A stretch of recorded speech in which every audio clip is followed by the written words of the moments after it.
Political scientists will talk a lot about method and never really explain what they mean by that. So in this video, I provide an overview of the broad categories of research that you're going to find in comparative politics.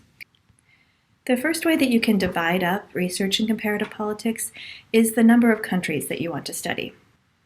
To start at the extremes, sometimes you want to study all of the countries in the world, or all of the countries in Africa or Latin America.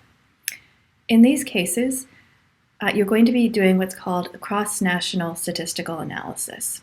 These studies will give you great breadth. You're going to get a broad idea of overall trends in a region or in the world. But they are often criticized for not demonstrating an actual relationship between cause and effect.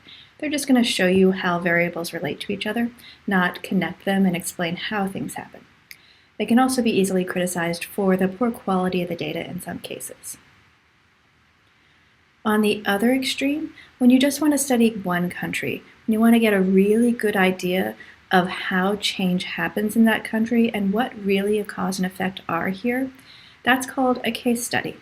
We'll actually read several of these, but I did want to note that they are often criticized for a lack of applicability to other countries. Oh, sure, that was the cause of that civil war, but this civil war over here, completely different.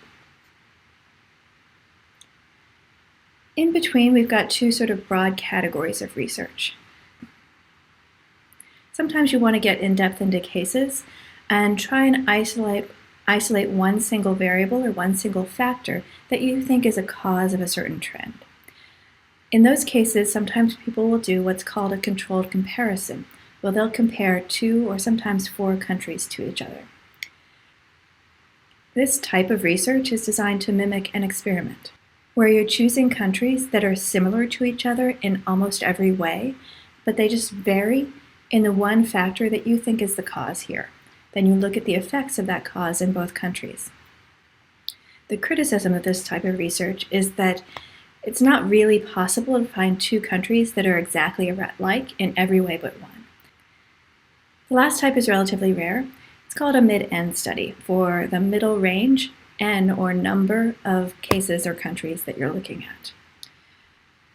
These typically feature short vignettes, so these would be case studies, but shorter narratives of somewhere between 8 and 20, maybe up to 30 countries. You do this when you want to combine the advantages of depth and breadth. So you want some detail on causality, but you also want to defend yourself against arguments that, oh, you're only looking at one specific country or a couple of specific countries. The problem with this type of research is that it's very long. It tends to only come in book form, and so it's not quite as accessible as some of the other forms. Aside from the number of countries we look at, there are 2 broad categories of research that you'll read. One category is called observational research, and the other is experimental research. Observational research is based on data that you find out in the world. You go out and conduct interviews. You perform a survey. You read historical texts and original documents. This is contrasted with an experiment where the researcher is able to actually control the design in such a way that they can assign data to individual actors. We're going to talk about this in more detail at the end of the semester when we read 1 or 2 experiments, so let's just leave that aside for the moment. Within observational research, there are 2, again, types: qualitative and quantitative methods. Qualitative research involves essentially words in a variety of forms. This could be interviews. It could be writing a historical narrative. And there are a couple of different ways you can actually write those narratives. You can think counterfactually, writing what-if statements. Well, what would have happened if something had changed about history? You can also do what's called process tracing, where you provide a really detailed description of events and how one led to the other. Quantitative research includes statistical analysis and surveys. Basically, this is any case where you're using numbers. There are many other types of qualitative and quantitative research, but these are the ones that you're going to be exposed to in this class. This is a really brief overview.